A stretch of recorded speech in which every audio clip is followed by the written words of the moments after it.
I know you've said Joe Biden owes Kyle Rittenhouse an apology because he did smear him as a white supremacist early on in this case, and there's simply no evidence of it. I mean, truly, I've now disclosed to the audience the entirety of the evidence. He showed up at that riot that night, trying to keep the peace and help anybody who got hurt.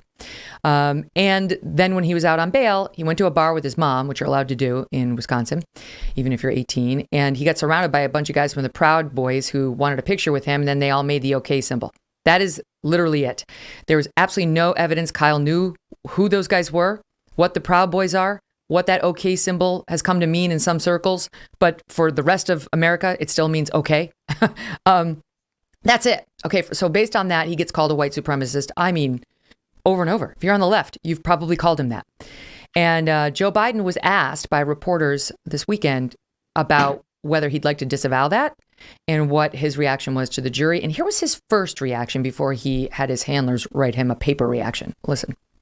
I just heard a moment ago. Do you have any reaction? I didn't watch the trial, so Do you stand by your past comment equating him to white supremacy?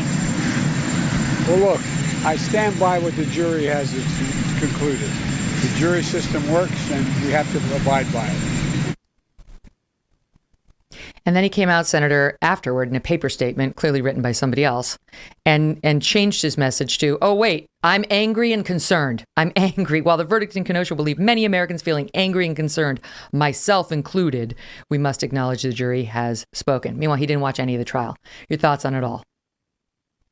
Well, Megyn, Joe Biden does need to apologize to Kyle Rittenhouse publicly for slandering him as a white supremacist. There's no evidence at all of that, or that Kyle Rittenhouse harbored any racial animus. As you described, he went to Kenosha, where his father lives, to help protect property and persons when the Democratic authorities in charge in Wisconsin refused to do so.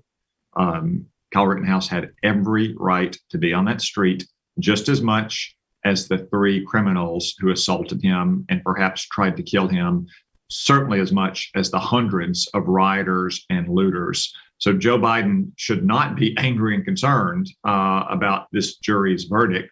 What makes me angry and concerned is that you have Democratic authorities all around the country who have ceded streets in so many cases to left-wing militias. Mm-hmm. Absolutely right. And the history of what they did in Wisconsin, just not only refusing to call in the National Guard when they knew that there were going to be riots the night of the Jacob Blake, now deemed lawful shooting by police. But the governor there was inciting people with tweets, trying to pile on and rush to judgment in that case, which was later ruled a justified shooting not only by the Wisconsin AG, but by Merrick Garland. So they were pouring fuel on a fire. And that is why Kyle Rittenhouse felt like he had to be there. Doesn't mean you have to agree with his presence, but that's why he felt like he needed to be there. And then the jury agrees that all he did that night was defend his own life when it was threatened repeatedly. Can I ask you, though, about, we played a soundbite in our first segment of the media reacting, and still white supremacist. Here's some of the political reaction, just to give you a flavor. Representative Cori Bush, yesterday, or it was over the weekend, the judge, the jury, the defendant, it's white supremacy in action. This system is not built to hold white supremacists accountable. It's why black and brown folks are brutalized and put in cages while white supremacist murderers walk free. Gavin Newsom out in California.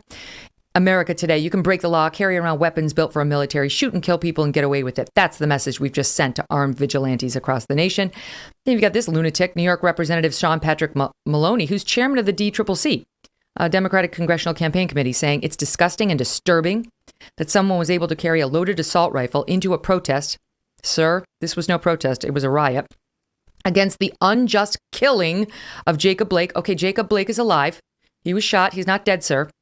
An unarmed black man. That's not true. He was armed with a knife, as your own Attorney General Merrick Garland found, not to mention many others, and take the lives of two people and injure another and face absolutely no consequence. Well, he was on trial for his life in prison, facing first-degree murder charges, so there was a consequence.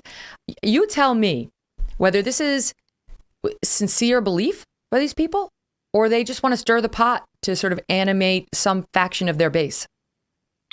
Well, many of them are deeply ignorant and uninformed, Megyn. As you said, Sean Patrick Maloney couldn't even get the basic facts straight that Jacob Blake was not, in fact, killed.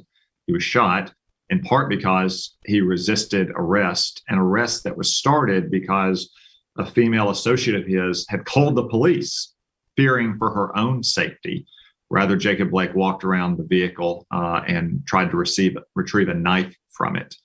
So these people can't even get their own basic facts straight. I would also say that a lot of these kind of foolish charges of white supremacy or racism on a matter that had really nothing to do with race are just a veiled attack on the Second Amendment rights of every American to defend himself and to defend his family. In the end, that's what Kyle Rittenhouse was doing. He was present on the streets of Kenosha with others trying to protect property and persons. They have every right to do so. And when they're threatened with death, as Kyle Rittenhouse apparently was by the demented child rapist who ended up assaulting him, or was being assaulted or threatened by other criminals, as he has every right to defend himself. Every American has every right to defend himself and his family and his property. That's really what the left is attacking here, is our Second Amendment rights and our right to protect ourselves.